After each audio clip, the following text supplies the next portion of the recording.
All right, ladies and gentlemen, welcome back to the channel. As you guys can see by the title, we are back for Mrballen. All right, we got this man terrified the FBI. Mature audiences only. The way this dude is chilling with coffee in his thumbnail is just crazy, man. Crazy. So I'm expecting a mind-blowing story. All right, again, shout out to this brother for his amazing storytelling.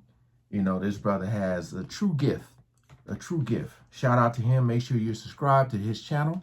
All right, we ain't gonna waste no more time. Shout out to all the good humans. Link is in the description for those who are asking. Let's jump right into it. There are a few graphic and distressing details that are revealed at the end of this story. Viewer discretion is advised. But before we get into today's story, if you're a fan of the strange, dark, and mysterious delivered in story format, then you've come to the right place because that's all we do, and we upload 3 or 4 times every week. So if that's of interest to you, please replace the like button's eye drops with Egyptian fox urine. Also, please subscribe to our channel and turn on all notifications so you don't miss any of our weekly uploads. All right, let's get into today's story. He said Egyptian fox urine?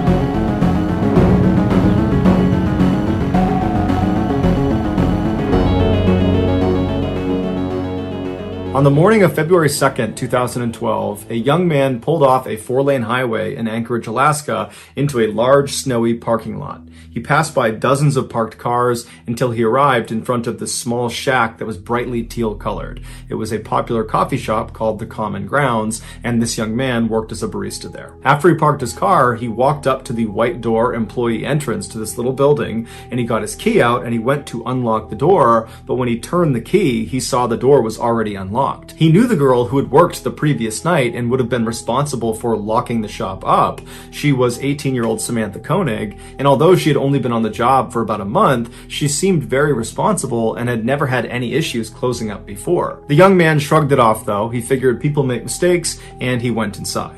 Right away, he noticed that a couple of things just seemed out of place. It was like Samantha must have just left in the middle of her shift without even attempting to clean up. There were napkins on the ground, there were towels out, there were cups still out. And so as this young man is walking over to the cash register to unlock it, he's running through scenarios in his head about how Samantha could have been so sloppy. And then he reached down with his register key, and just like the door, the cash register was already unlocked. When he pulled the tray out, all the money was gone. And that's when he knew they had been robbed. And so he called his boss. The night before, Samantha had asked her boyfriend, Dwayne, to pick her up after her shift at the Common Grounds. Dwayne arrived in front of the kiosk at about 8:30 p.m., which was 30 minutes after her shift should have been over. Dwayne had gotten held up at his job, which is why he was late. And so when he gets there, Dwayne looks around the parking lot and he doesn't see Samantha anywhere. He sees the coffee shop itself is totally dark and looks like it's been closed up for the night. And so Dwayne gets out of his truck into the freezing cold night air, and he walked up to the window of this coffee shop and he pressed his face up to the glass to look inside, but there was nobody in there. Dwayne automatically went back to the fight he had gotten into with Samantha earlier in the night via text message. She had accused him of cheating on her. He had been kind of nonchalant, like he didn't care about it, and what ensued was a really ugly fight. And so as Dwayne is walking back to his truck, he's thinking to himself, maybe Samantha just didn't want to see him because of the fight, and so at the end of her shift, she got a ride home from her father or maybe from a friend, and that's why she's not here. And so Dwayne gets back inside of his truck and he sends a text message to Samantha asking if she's okay, if she's gotten home. But after several minutes of no response from her, Dwayne, even though they were fighting, he still cares an awful lot about his girlfriend.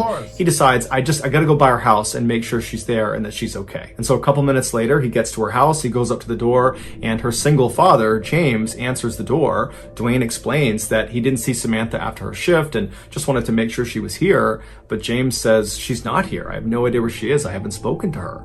And so the two men go into James's kitchen, they sit down, and they start texting and calling Samantha to try to figure out where she is. And after a couple of minutes, Dwayne's phone lights up, and it's a text message from Samantha. And the message clearly indicates that she's still very upset with Dwayne, but she's saying that she needs some time to think and that she's going to be with some friends for a couple of days, and would he, Dwayne, let her father know where she was. And so Dwayne shows James the text message, and Samantha's father looks at it, and he's thinking to himself, you know, this is very uncharacteristic of Samantha. He had raised Samantha since she was 2 years old, and they were very close. They shared everything with each other. It didn't make any sense that she wouldn't contact him directly to say that she was going to be out with friends for a couple of days. And it didn't make sense that she would ignore all of his phone calls and text messages when clearly he was worried about her. The two men stayed up super late, calling and texting, hoping to get more information from Samantha, but she never responded, she never texted back. And so the following morning, when neither man had gotten any more messages from Samantha, James went to the Anchorage Police Department and filed a missing person report for his only daughter. After receiving this missing person report, an officer with the Anchorage Police Department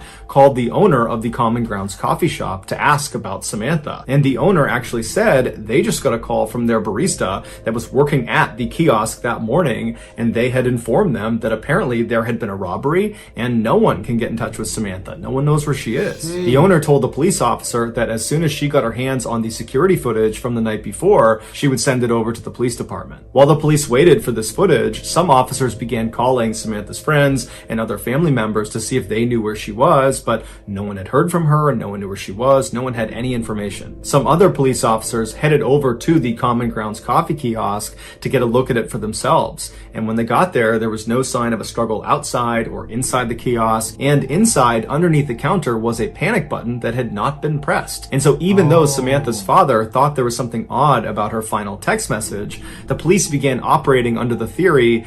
See, I love the fact that her and her father had that type of relationship, so he can recognize when something, when he, something ain't right. A lot of people may not have that connection. Some people talk to their parents, but they really don't talk. So hopefully this is a key thing.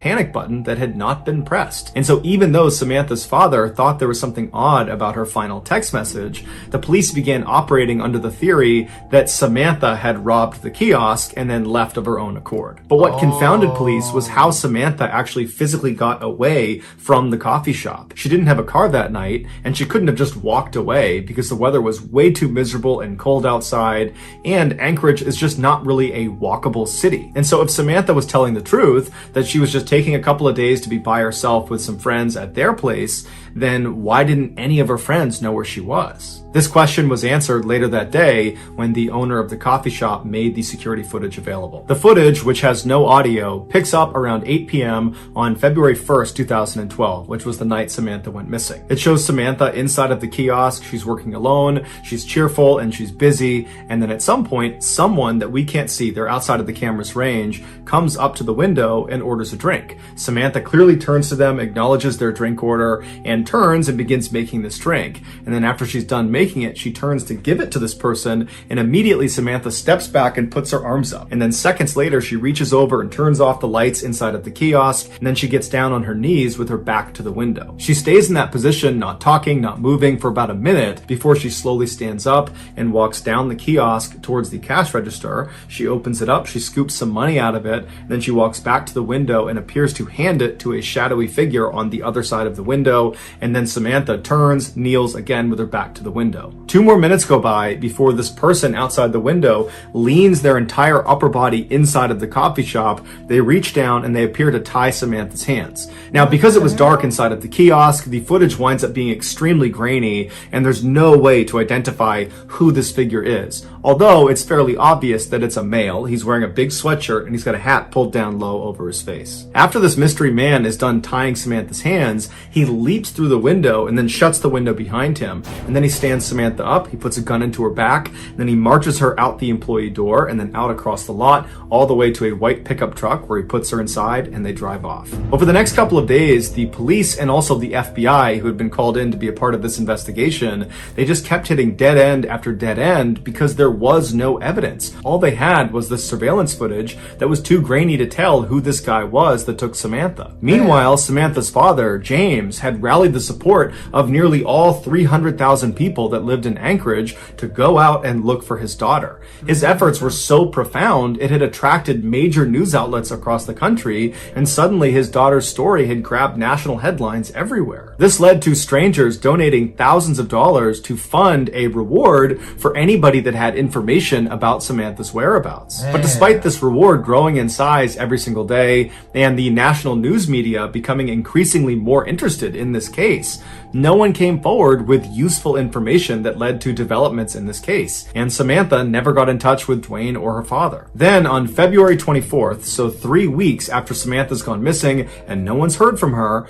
Dwayne got a text message from Samantha's phone, and it was directing him to a particular sign inside of a nearby public park. And so Dwayne and James read this text, they shared it with the police department, and then they raced to this park and actually beat the police there by about 15 minutes. And so Dwayne and James, they walk through the gates and they start walking down this main trail, and they stop in front of this sign. It was actually a bulletin board, and tacked on the bulletin board was a Ziploc bag, inside of which was a typed ransom note, and on the ransom note, literally Xeroxed onto it, was a black and white photo of Samantha. And in this photo, Samantha looks kind of dazed, like she's got a blank expression, and she's not really looking at the camera, she's looking just to the side of the camera. And then in this picture, a man is holding a copy of the Anchorage Daily News newspaper that's dated February 13th, 2012. This was a proof of life photo where Samantha's captor was holding up that newspaper to indicate that Samantha was alive as of February 13th. And so to everybody involved in this case, including Samantha's father, even though this is still not a good situation at all, it was kind of a relief to know that at least as of last week, Samantha was alive. As for the demands of this ransom note, That's sad, man. It's like, you know, when you're just trying to hold on to hope and you don't want to think the worst, but it's like you almost want to prepare yourself. But man, like people just be so evil. I'm just looking like they're talking about 2012, and it just made me think like, what was I doing? You know, you guys ever like always talk to my wife about when we go places? I'd be like, man, I wonder how many people on this freeway is on their way to do some crazy stuff or just came back. You know what I mean? That's how my mind be working. This is crazy. even though this is still not a good situation at all, it was kind of a relief to know that at least as of last week, Samantha was alive. As for the demands of this ransom note, James was told to deposit $30,000 into his daughter's account immediately, and if he did that, she would be released 6 months later. As advised by the FBI, James deposited a portion of the ransom money into his daughter's account, and then the FBI just waited and watched, because they knew if anyone tried to withdraw money from that account, they could track where the card was. A few days later, 3 separate withdrawals were made within Anchorage, but each time the FBI got a notification about one of these withdrawals, they would rush to the scene, and whoever it was that had tried to make this withdrawal was long gone. When they pulled the security footage from these 3 different ATMs, the person that was making these withdrawals was a man wearing a ski mask and big sunglasses, so they had no way to identify him. After these withdrawals, the account went silent for over a week, and in that time, there was no word from Samantha. Then on March 7th, more withdrawals were made, but they were in Arizona, and then New Mexico, and then in Texas. Again, authorities would rush to these ATMs, but they would get there right after the masked man with sunglasses had just left. But there was a break this time. In one of these surveillance videos from one of the Texas ATMs, they spotted the car this guy was getting into before he left. And it was a small sedan, it was a white Ford Focus, and they saw him leave going east on a Texas highway. And so authorities in Texas were told to look out for this particular car in this part of Texas. And sure enough, on March 13th, a Texas patrolman spotted the car sitting in a hotel parking lot. He waited nearby until a man in his 30s walked out of one of the hotel rooms, walked down and got inside the car, and then this patrolman just kind of followed him and looked for any reason to pull him over. And as he had his radar gun on this guy, he noticed he was going 2 miles per hour above the speed limit, and so he pulled him over. The patrolman got out, he walked up to the driver's side window, the window was already down, the man was very calm. The patrolman asked him for his license, and the guy handed him an Alaskan license. His name was Israel Keys, he was 34 years old, and he lived in Anchorage. The patrolman knew this was the guy. He called in backup, and before long they were searching Keys' car, and in the truck... I heard about this dude, right? Isn't he a serial killer? Israel Keys? I think I heard about this dude. He was 34 years old, and he lived in Anchorage. The patrolman knew this was the guy. He called in backup, and before long they were searching Keys' car, and in the trunk they found a ski mask along with other clothes that matched the description of the guy who was making withdrawals from these different ATMs. They also found a gun, as well as Samantha's cell phone and debit card. After Keys was arrested and was brought into custody, he denied having any involvement with Samantha's disappearance. But after being presented with the overwhelming evidence that suggested otherwise, he caved and said yes, he would tell them the full story of what happened to Samantha, but they had to get him an Americano coffee, a peanut butter Snickers, and a cigar. Once he had said items, he began to speak. And what he said was so disturbing and so graphic, the FBI still has not released the full transcript of his confession. Here is the version of events based on what was made public. On February 1st, 2012, Keys decided he was going to rob the Common Grounds coffee kiosk. He walked up to the window expecting there to be some teenager working inside, and he was right. It was Samantha. He asked her for an Americano, and while she turned to make his drink, suddenly his plan changed. Not only was he going to steal money from inside of this coffee shop, he decided he was going to steal Samantha from this coffee shop. When she turned back with his drink and handed it to him, he discreetly pulled his gun out and aimed it at her and told her this was a robbery. That's when she backed up and put her hands up, and then she turned around, he tied her hands, he jumped back inside, and then he said after he shut the window, he jammed napkins inside of her mouth so she couldn't make any sound, and then he marched her out the door, outside, into his car, and they took off. Once they were in the vehicle, he pulled the napkins out of her mouth, and he told her if she tried to escape or if she tried to flag anybody down that he would just kill her. And so he said she was very obedient, she was obviously very scared, but she was trying to do her best to stay composed. At some point, Keys reached over and took her phone and sent that text message to her boyfriend informing him that she was going to be spending a couple of days with friends and that he should tell her father. And then Keys told Samantha he was going to be holding her hostage and trying to extract some ransom money. Samantha told Keys that her family was very poor and that he wouldn't get much money out of them, to which Keys said, "Don't worry about it, I know they'll raise money and they'll come up with it somehow." Then they drove around Anchorage for several hours, periodically stopping so Samantha could get out and relieve herself, other times so Keys could smoke a cigar. Then around midnight, Keys made his way back to his house and he pulled into the driveway and he turned to Samantha and he had her go in the back seat and lie down, and he put some tarps over her and he told her if she tried to escape, he would kill her. And then Keys got out and he walked inside of his house where his 10-year-old daughter and his girlfriend were fast asleep. And in just a few hours, Keys and his daughter were scheduled to go to New Orleans for a 2-week-long luxury cruise. Keys left his house and went back to his car. He put a blindfold on Samantha and then led her down the driveway to his shed. Once inside, he sat her down on an upturned bucket in the back of the shed, and then he put a rope around her neck and he anchored each end of the rope to the wall so she was pinned to the wall. Then Keys turned his radio all the way up to make sure it masked any noise she might make, even though he reminded her repeatedly that if she made any noise, he would just kill her, and by and large, she was very obedient.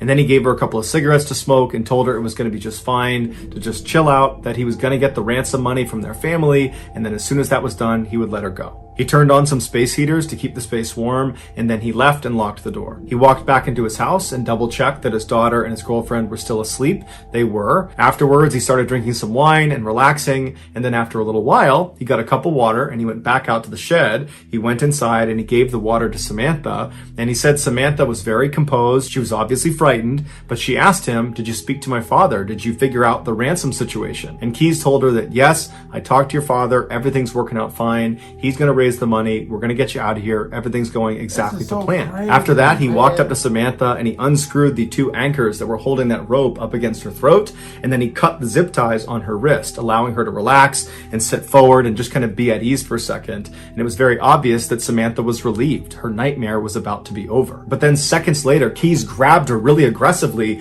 and tied her up all over again, this time much more thoroughly and much more tightly. It had been a cruel trick. When he cut her handcuffs and undid her necktie, he just wanted to see what she would do if she thought she was being let go, when in reality, he was never going to let her go. There was no ransom. He had not spoken to her father. It was all a big lie. Keys told investigators that as he was tying her up for that second time, he looked at her face, and she had this look of total resignation. He said she knew what was about to happen to her. After Keys tied her up, he left the shed and locked it behind him. He went inside to check one more time to make sure his 10-year-old daughter and his girlfriend were still asleep. When they were, he went back to the shed, he opened it up, he went inside, and this time when he stepped inside, it smelled like urine and sweat, and he looked down at Samantha and she was terrified. He walked up to her and he began to assault her, and then after he was done, he was standing over her, getting his clothes back on, and Samantha very stoically looks up at him and says, "Are you going to kill me?"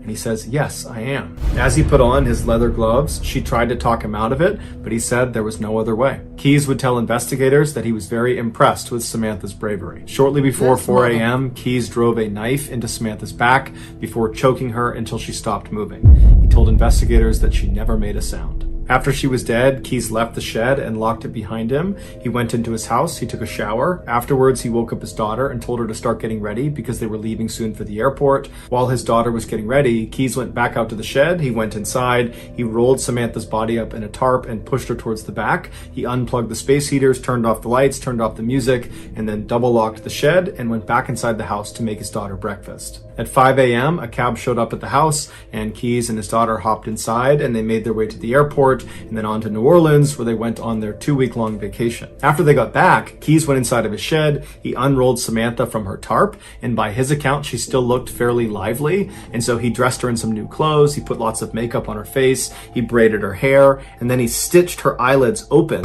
so it gave the impression she was alive and alert, and then he held up a copy of the Anchorage Daily News next to her, and then took several photos, creating that proof of life photo for the ransom note. If you want to see this photo, you can Google it, but that's up to you. After he took these pictures, he chopped her body up into pieces and then disposed of her in a nearby frozen lake. It would turn out Samantha was not Israel Keyes' first victim. He was in fact a serial killer who specifically preyed on completely random people because he enjoyed watching them die. Over the years, he had hid what he called kill kits all over the United States, which were these caches filled with weapons and other tools designed to capture and kill people. This way, no matter where he was in the country, when he had an urge to go kill someone, he would just go to his nearest kill kit, dig it up, and then go target a random stranger. And he didn't care if you were young, old, big, small, male, female, alone, or in a group.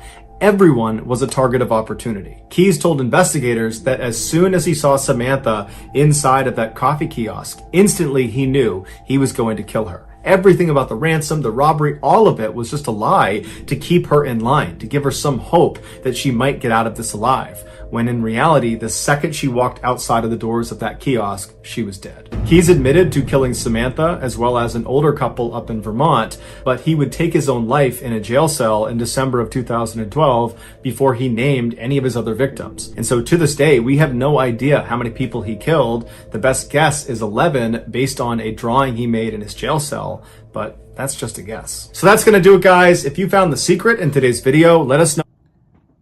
Damn, dude. Yeah, I had heard, I forgot where I seen that at. Heard something about this dude.